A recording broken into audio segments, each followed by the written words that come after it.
بسم اللہ الرحمن الرحیم۔ جتنے بھی ناظرین ہیں امید کرتے ہیں انشاءاللہ خیر و عافیت سے ہوں گے۔ ایک موضوع میرے ذہن میں کٹک رہا تھا اور اس موضوع پر کچھ لوگوں سے میں نے بات چیت بھی کی، ان سے مشاورت لی، ان سے آراء لی، ان کے اظہار خیال کو جانا، ان کے نظریے کو جانا، لیکن پھر بھی یہ موضوع میرے ذہن میں ابھی تک کٹک رہا ہے۔ موضوع پہ آپ سے بات کرتا ہوں، لیکن ایک مثال آپ کو سمجھا دیتا ہوں۔ دیکھیے، اگر کسی پرچے پر، کسی کاغذ پر قرآن کی کوئی آیت لکھی ہو، یا اس پر اللہ تعالیٰ کا نام ہو، یا اس پر ہمارے حضور پاک علیہ الصلاۃ والسلام کا نام ہو، یا کسی قرآن کا صفحہ ہو، کوئی بھی ایسی مقدس چیز ہو، اگر اس کو گندگی لگ جائے، نجاست لگ جائے، تو آپ کیا سوچتے ہیں کہ اس صفحے کو اس گندگی سے نکالنا چاہیے یا اسی گندگی میں رہنا چاہیے؟ دیکھیے، اگر آپ اس کو نکالیں گے، اس گندگی کو دھوئیں گے، صاف کریں گے، ہٹائیں گے، تو وہ جو قرآن کی آیت ہے وہ صاف ستھری ہو جائے گی، واضح ہو کر آپ کے سامنے آ جائے گی۔ لیکن اگر آپ یہ سوچتے ہیں کہ گندگی میں یہ قرآن کی آیت پڑی ہوئی ہے، یہ کاغذ پڑا ہوا ہے، اس پر گندگی لگی ہوئی ہے، نجاست لگی ہوئی ہے، اگر میں اس کو ہاتھ لگاؤں گا، اس کو اٹھاؤں گا، تو میرے اپنے ہاتھ گندے ہو جائیں گے۔ تو میں سمجھتا ہوں یہ کم عقلی کی بات ہے اور نہ سمجھی کی بات ہے۔ اب آپ کہیں گے کہ یہ مثال کس چیز کی بیان کر رہے ہیں؟ تو یاد رکھیے، میں مثال بیان کر رہا ہوں موجودہ وقت کے میڈیا کی، سوشل میڈیا، ڈیجیٹل میڈیا، جتنا بھی میڈیا ہے، میں میڈیا کی بات کر رہا ہوں۔ اگر آپ میڈیا میں جائیں گے، کوئی بھی سوشل سائٹ، کوئی بھی ویب سائٹ، کوئی بھی ٹی وی چینل، کچھ بھی آپ اوپن کر کے دیکھ لیں، تو آپ کو 99% اس میں ایسی گندگیاں، غلاظتیں ملیں گی کہ آپ اس کو دیکھنا گوارا نہیں کریں گے۔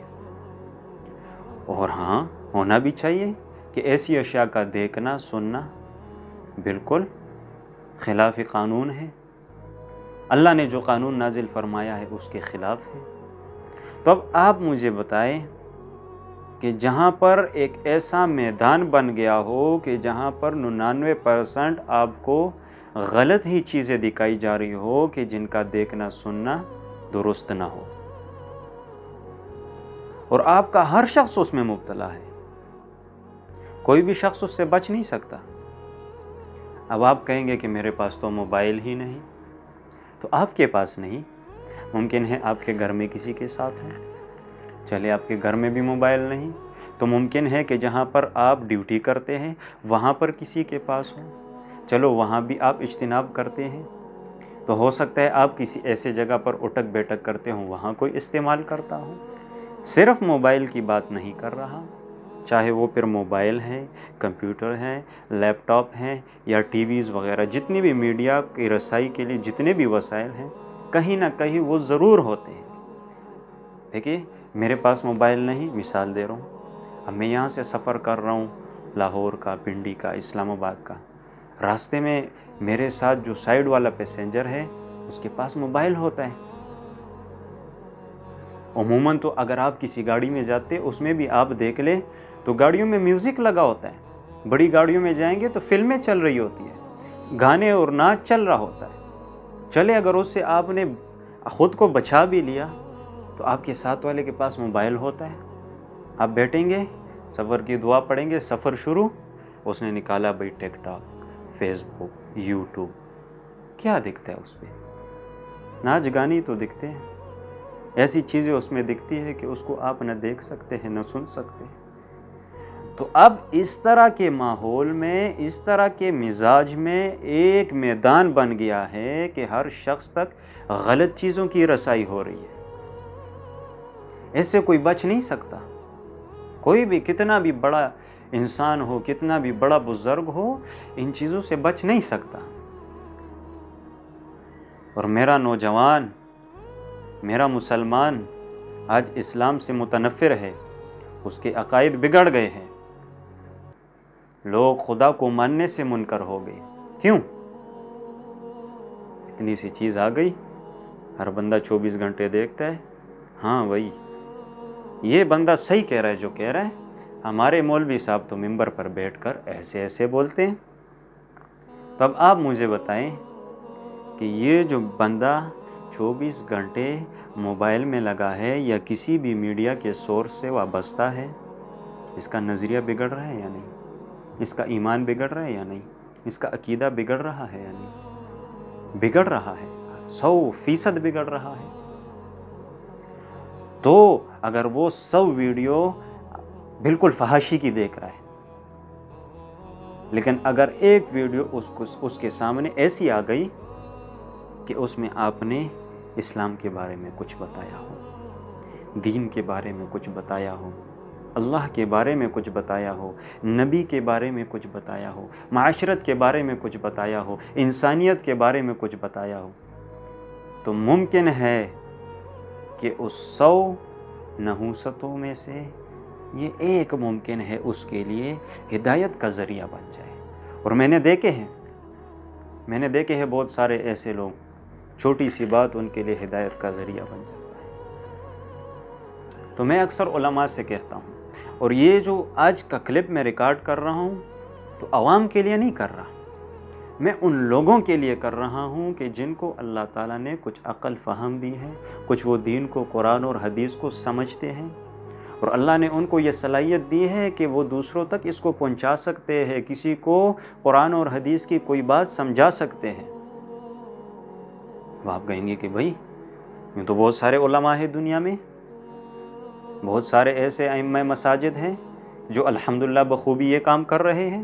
بے شک کر رہے ہیں، الحمدللہ بالکل کر رہے ہیں، اس میں کوئی شک کی بات نہیں۔ مدارس قائم ہے، مساجد میں درس و تدریس ہوتا ہے، جمعے کا بیان پابندی سے ہوتا ہے، دعوت و تبلیغ کا کام چل رہا ہے، علماء کرام دنیا کے کونے کونے میں اس پیغام کو پہنچا رہے ہیں، بالکل پہنچا رہے ہیں، اس میں شک کی گنجائش نہیں۔ لیکن بات آتی ہے یہ جو اتنی محنت ہو رہی ہے تو کیا محدود لوگوں کے لیے ہو رہی ہے یا پورے عالم کے لیے ہو رہی ہے؟ پورے عالم کے لیے ہونی چاہیے، اور اس محنت کے ہوتے ہوئے یہ محنت محفوظ بھی ہونی چاہیے۔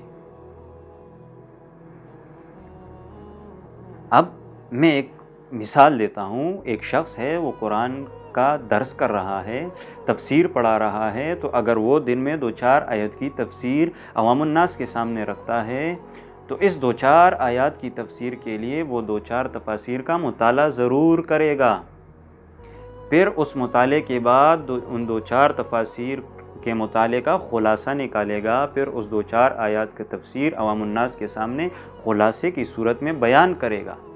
اب اس نے یہ جو محنت کی صرف 2-4 آیات کے لیے، تو کیا صرف اسی وقت کے لیے اور یہاں تک محدود تھی کہ وہ بس صبح کے وقت، شام کے وقت، عشاء کے وقت لوگوں کے سامنے یہ 2-4 آیات رکھ دی؟ یا اس لیے کی کہ میں نے جو محنت کی یہ محفوظ ہو جائے اور پورے عالم تک میری یہ محنت پہنچ جائے، میری یہ بات پہنچ جائے کہ اللہ نے اس قرآن کی 4 آیتوں میں کیا فرمایا ہے؟ تو بالکل جواب یہی ہوگا کہ پورے عالم تک پہنچنا چاہیے، اس نے محنت کی ہے، اللہ نے اس کو صلاحیت دی ہے۔ تو ایسا ہی ہر شخص صرف 4 آیات نہیں بلکہ عوام الناس کے سامنے جو بھی عالم دین کوئی مسئلہ رکھتا ہے تو سب سے پہلے اس مسئلے کے لیے وہ گھنٹوں مطالعہ کرتا ہے، کئی کتابیں دیکھتا ہے، اس کے بعد اس مسئلے کو آسان طریقے سے بنا کر عوام الناس کے سامنے پیش کرتا ہے، لوگ اس بات کو سمجھتے ہیں، اس پر عمل کرتے ہیں۔ تو ہر عالم دین یہ محنت کر رہا ہے، لیکن یہ محنت محفوظ نہیں ہو رہی۔